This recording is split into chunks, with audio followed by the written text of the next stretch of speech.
Hello అండి. అందరికీ నమస్కారం. Welcome back to our channel.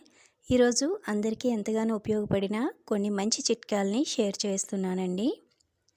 చిన్న రిక్వెస్ట్ అండి. ఇంతవరకు ఎవరైనా మన ఛానల్‌ని సబ్స్క్రైబ్ చేసుకోకపోతే ప్లీజ్ సబ్స్క్రైబ్ చేసుకొని నా ఛానల్‌ని ఇంకొంచెం ముందుకు వెళ్ళడానికి సపోర్ట్ చేయండి. ఫస్ట్ టిప్ చూద్దామండి. మనం రోజు అన్నం అనేది వండుతూ ఉంటాము. బియ్యాన్ని ఇలా కడిగేటప్పుడు ఆ బియ్యం కడిగిన నీరు బయట పారేస్తూ ఉంటాము. కానీ ఈ వాటర్ అనేది మనకి చాలా బాగా ఉపయోగపడుతుందండి. ముందుగా కొంచెం వాటర్ వేసుకొని చెత్త ఏమైనా ఉంటే ఆ వాటర్ని పడేయాలండి. తర్వాత కొంచెం వాటర్ వేసుకొని ఇలా కడిగిన నీటిలోని మనం కొద్దిగా పసుపు వేసుకోవాలి. వీటిని ఏ విధంగా ఉపయోగించాలంటే మన ఇంట్లోని మొక్కలనేవి పెంచుకుంటూ ఉంటాం కదండి. వాటికి ఒక్కొక్కసారి వైట్‌గా ఆకులకి మచ్చలనేవి వస్తూ ఉంటాయి. లేదా పురుగు అనేది పడుతూ ఉంటుంది కదండి. అలాంటి వాటికి ఈ నీళ్ళనేవి మొక్కలకి వేసామంటే ఆ పురుగు పట్టకుండా వైట్‌గా ఆకులకి మచ్చలు రాకుండా మనకి ఈ చెట్లనేవి చాలా బాగా పెరుగుతాయండి మొక్కలు. ఒకసారి ఈ టిప్‌ని మీరు ఉపయోగించి చూడండి. మీకు చాలా బాగా ఉపయోగపడుతుంది. నచ్చితే కనుక తప్పకుండా ట్రై చేయండి. నెక్స్ట్ టిప్ చూద్దాము. మనం ఇలాగా ఇంట్లోకి హార్లిక్స్ ప్యాకెట్స్, కాఫీ పౌడర్స్ అవి తెచ్చిపెట్టుకుంటూ ఉంటాం కదా. ఇవి సగం వాడినప్పుడు మిగతా ప్యాకెట్ని మనం ఈజీగా ఎలా స్టోర్ చేసుకోవాలో చూపిస్తానండి.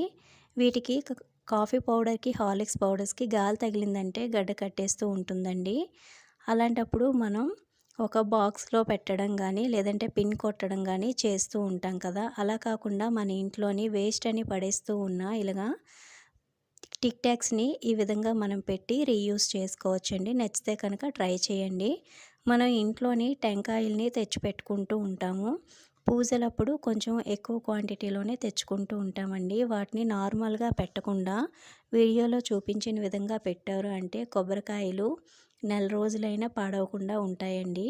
ఇలాగా కొబ్బరికాయలకి పైన కండ్లు అనేవి ఉంటాయి కదండి. అవి కిందకి కాకుండా ఇలాగా పైకి నిలబడేటట్టు పెట్టుకున్నాము అంటే టెంకాయలు అనేవి అస్సలు పాడవండి.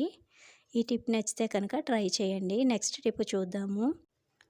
మనం ఇలాగ దారాల్ని ఇంట్లోని దేనికొక దానికి యూజ్ చేయడానికి తీసుకొస్తూ ఉంటాం కదండి. అవి ఇలాగ దారం అనేది ఊడిపోయి మొత్తం కూడా చిక్కు పడిపోతూ ఉంటుంది. మిషన్ కుట్టే వాళ్ళ దగ్గర అయితే ఇంకా ఎక్కువ ఉంటాయండి. ఒక బాక్స్లో పెట్టేటప్పుడు అన్ని థ్రెడ్స్ కూడా ఊడిపోయి కలిసి చాలా వరకు దారం అనేది వేస్ట్ అవుతూ ఉంటుంది. అలా వేస్ట్ అవ్వకుండా ఉండాలంటే ఈ చిన్న టిప్ని ఫాలో అవ్వండి. మన దగ్గర డబల్ టేప్ ప్లాస్టర్ అనేది ఉంటుంది కదా.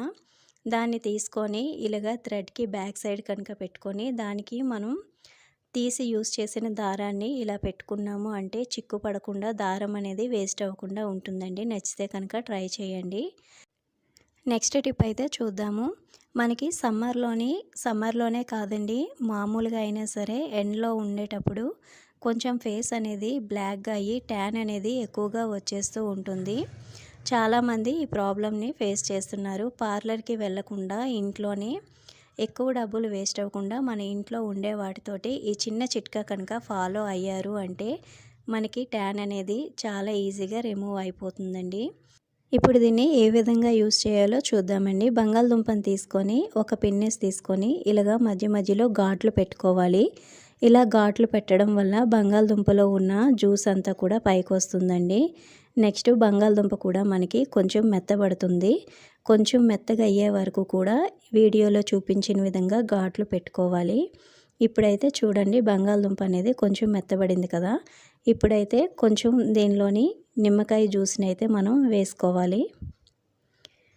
కొంచెం ఒక 3-4 డ్రాప్స్ వేసుకుంటే సరిపోతుంది. ఇలా వేసిన తర్వాత ఫేస్ పైన మనం వీడియోలో చూపించిన విధంగా రఫ్ చేసుకోవాలండి. ఒక 5 నిమిషాలు ఈ విధంగా బాగా రఫ్ చేసుకోవాలి. 5 నిమిషాలు ఇలా రఫ్ చేసిన తర్వాత మనం నార్మల్ వాటర్తో కనుక కడిగేసుకుంటే చాలా ఈజీగా ట్యాన్ అనేది రిమూవ్ అయిపోతుంది. ఈ టిప్ అనేది చాలా బాగా యూజ్ అవుతుందండి. చాలా వర్క్ అవుతుంది.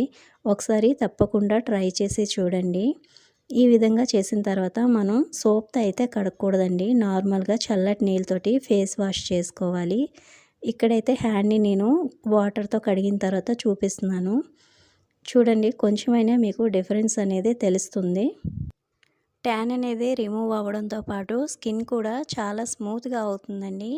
నచ్చితే కనుక తప్పకుండా ఒకసారి ట్రై చేసి చూడండి, మీకు బెస్ట్ రిజల్ట్ అనేది వస్తుంది.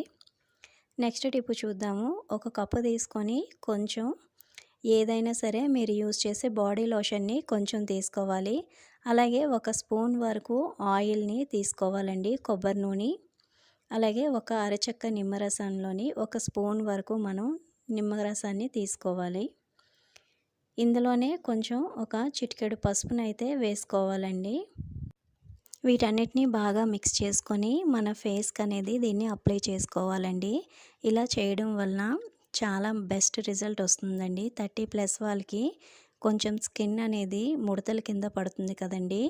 ఆ స్కిన్ అనేది టైట్ చేయడానికి మనకి రెమెడీ అనేది బాగా యూజ్ అవుతుంది. నెక్స్ట్ టిప్ చూద్దాము. అన్నం అనేది ఒక్కొక్కసారి గెంజి చిక్కబడిపోయి అన్నం అనేది మెత్తగా అయిపోతుంది కదండి, నీరు పట్టేసినట్టుగా. అలాంటప్పుడు ఒకసారి టిప్ ఫాలో అవ్వండి, చాలా బాగా ఉపయోగపడుతుంది. ఒక 4 లేదా 5 ఐస్ క్యూబ్స్ వేసుకొని ఒకసారి అన్నం కలిపి ఒక 2 నిమిషాలు ఇలాగ మూత పెట్టేయాలండి. మూత పెట్టేసిన తర్వాత మనం మామూలుగా గెంజి అనేది ఇలాగా వంచేసుకుంటే మనకి గెంజి అనేది పల్చగా ఉండి రైస్ అనేది పొడి పొడిలాడుతూ వస్తుందండి. ఈ టిప్ నెక్స్ట్ టిప్ చూద్దామండి. మనం సారీస్ అనేవి ఎక్కువగా మనం అల్మారాలోని పెట్టుకుంటూ ఉంటాము. కానీ సారీస్ అనేవి చిన్న ఫోల్డింగ్ చేయడానికి కొంచెం కష్టంగా ఉంటుంది. సారీస్ ఎక్కువగా ఫోల్డింగ్ చేయాలన్నా కూడా మనకి చాలా పెద్ద పనిగా అనిపిస్తుంది. అలా కాకుండా చాలా సింపుల్గా ఈజీగా చిన్నగా ఫోల్డింగ్ చేసుకొని తక్కువ ప్లేస్లో ఎక్కువ సారీస్ పట్టే విధంగా మనం ఈజీగా ఆర్గనైజ్ చేసుకోవడానికి చిన్న టిప్ని చూడండి ఒకసారి, మీకు చాలా బాగా యూజ్ అవుతుంది. ఒక దువ్వెని తీసుకొని మనకి ఫాల్ ఉన్న సైడు ఇలాగా దువ్వెని పెట్టి ఈ విధంగా కనుక మనం రౌండ్గా ఫోల్డ్ చేసుకున్నట్లయితే వీడియోలో చూపించిన విధంగా మనకి చాలా చిన్న మడత అనేది వచ్చి సారీసు తక్కువ ప్లేస్లో ఎక్కువ సారీస్ మనం అల్మారాలోని సర్దుకోవడానికి, అల్మారానే కాదండి సెల్ఫ్లు కానీ బీరువా కానీ ఎక్కడైనా సరే మనం ఎక్కువ సారీస్ అనేవి పెట్టుకోవడానికి టిప్ అనేది చాలా బాగా యూజ్ అవుతుంది. వీడియోలో చూపించిన విధంగా ఈ విధంగా మనం ఫోల్డ్ చేసుకోవాలి. చూడండి, మనం పైన ఫోల్డ్ చేస్తుంటే కింద కూడా మనం మడత పెట్టకుండానే చాలా ఈజీగా ఈవెన్గా ఒకే ఆర్డర్లోనే మనకి సారీ అనేది ఫోల్డింగ్ అవుతుంది. మనం ఈ విధంగా మొత్తం కూడా ఫోల్డ్ చేసిన తర్వాత కింద ఇలా వేసుకొని చిన్న మడతగా మనం ఫోల్డ్ చేసుకోవచ్చు. ఇలా ఈవెన్గా సర్దుకున్న తర్వాత మనం అయితే ఇప్పుడు సారీలోని దువ్వెన అనేది తీసేయాలి. తీసేసి చిన్నగా ఫోల్డ్ చేసుకుంటే చాలా నీట్గా ఉంటుందండి.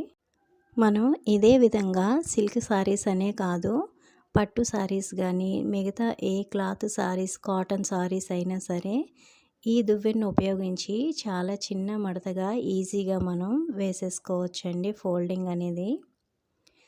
చూడండి, చాలా నీట్గా అయితే వచ్చిందండి, ఎక్కడ కూడా క్లాత్ అనేది జారలేదు. ఈ టిప్ అనేది మీకు నచ్చినట్లయితే తప్పకుండా ఒకసారి ట్రై చేయండి, చాలా బాగా యూజ్ అవుతుంది. బిగినర్స్కి అయితే సారీ ఫోల్డింగ్ రాని వాళ్ళు కూడా ఈ టిప్ని ఫాలో అయ్యి చాలా ఈజీగా ఫోల్డ్ చేసుకోవచ్చు. దువ్వెన్ని యూజ్ చేసి మిగతా క్లాత్ కూడా ఫోల్డ్ చేసి చూపించానండి. సారీసు చాలా నీట్గా వచ్చాయి. ఈ టిప్స్ అన్నీ కూడా మీకు నచ్చినట్లయితే తప్పకుండా నా ఛానల్ని సబ్స్క్రైబ్ చేసి లైక్ చేసి సపోర్ట్ చేయండి. Thank you.